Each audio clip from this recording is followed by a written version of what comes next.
মশারি ছোট্ট ছিদ্র দিয়ে মশা ভিতরে ঢুকলো, নাক আর কানের এত বড় ছিদ্র দিয়ে মশা ভিতরে ঢুকে নেই। কারণটা কি? আল্লাহ বলে, বান্দা তুমি তো ঘুমিয়েছো, কিন্তু আমি ঘুমাই নেই। আমি সারা রাত ফেরেশতা দিয়া তোমাকে পাহারা দিয়া রাখি। আল্লাহু আকবার। আমি তোমাকে পাহারা দিয়া রাখি।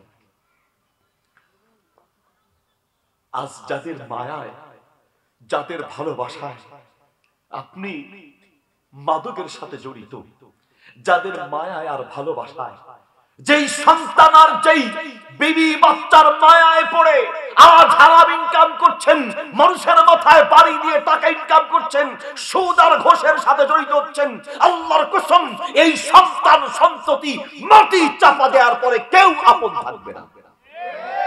একজনও আপন নেই। কে আপন আছে? যান আমার কথা বিশ্বাস না করে আজ বিবিকে ডাকেন বাড়িতে গিয়ে, বিবি তোমার জন্য আমার জীবনটা শেষ করেছি, কলিজার টুকরা সন্তান, তোমাকে মানুষ বানাতে গিয়ে আমি আমার জীবনটা শেষ করেছি। আমি যখন মরে যাব, বিবি একটা মাত্র রাত আমার সাথে মাটির নিচে থেকো। কলিজার টুকরা ছেলে মেয়ে, একটা মাত্র রাত আমাকে, আমি যখন মরে যাব প্রথম রাত মাটির নিচে কবরে থাকতে আমি খুব ভয় পাবো। একটা মাত্র রাত আমার সাথে মাটির নিচে থেকো। আপনার ছেলে, আপনার মেয়ে, আপনার বিবি আপনার সাথে মাটির নিচে কবরে থাকবে, দূরে থাক। আপনি মারা গেলে যেই রুমে মারা যাবেন সেই রুমে একা থাকতে ভয় পাবে, আপনার লাশের কাছে একা থাকতে ভয় পাবে। আপনি যেই খাটে মারা যাবেন সেই খাটে একা ঘুমাতে ভয় পাবে। আপনার সাথে মাটির নিচে কবরে থাকবে, দূরে থাক, আপনার লাশের কাছে একা থাকতে ভয় পাবে। আল্লাহ বলেন, বান্দা সারা দুনিয়া মাটি চাপা দিয়ে চলে আসবে, কেউ তোমার সাথে মাটির নিচে থাকবে না, সারা দুনিয়া আলাদা হয়ে যাবে।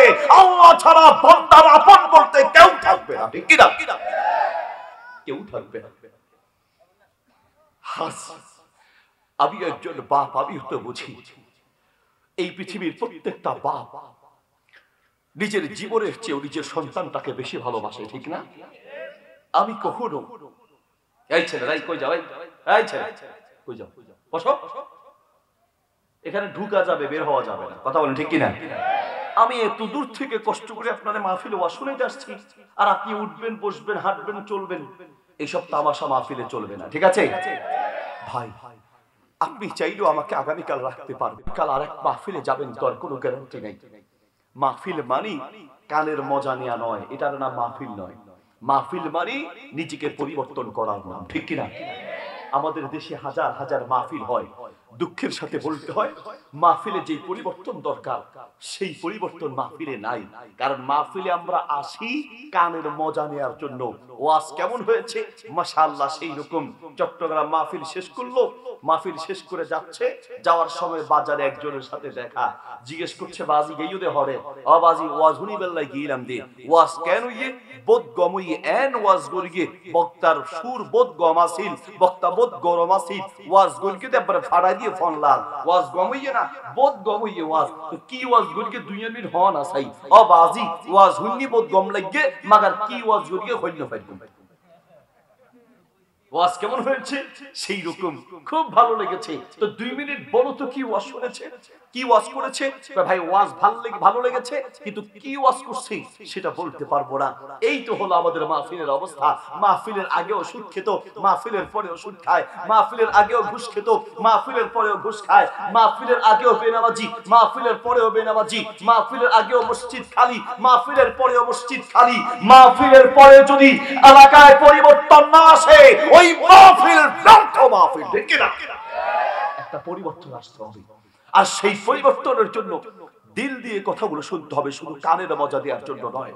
ভাই আবার আমি আপনার ভাই হিসেবে বলছি, বাপ আপনি মনে করবেন আমি আপনার ছেলে হিসেবে বলছি, একদম হৃদয় দিয়ে কথা বলবো।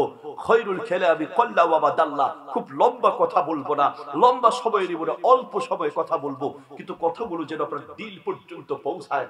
দুনিয়ার সব টেনশন বাদ দিয়ে বসবেন এই নিয়ত করে, আজকের এই মাহফিল হতে পারে আপনার আমার জীবনের শেষ মাহফিল হতে পারে, ঠিক কিনা? এরপরে আর কোনো মাহফিল আপনি পাবেন, আর কোনো